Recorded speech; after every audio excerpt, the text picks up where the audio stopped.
Changing your workspace name on Clearbit is a straightforward process. Follow these steps to update your workspace name easily. Step 1. Login. Access your Clearbit account by entering your credentials on the login page.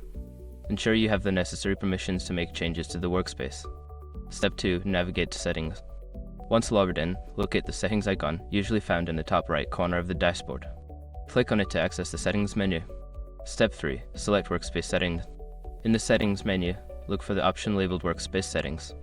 Click on this option to view the details of your current workspace. Step 4. Edit Workspace Name. Within the Workspace Settings, find the field that displays your current workspace name. Click on the edit icon or the field itself to make changes. Step 5. Save Changes. After entering the new workspace name, look for the Save button, typically located at the bottom of the settings page. Click on it to apply your changes.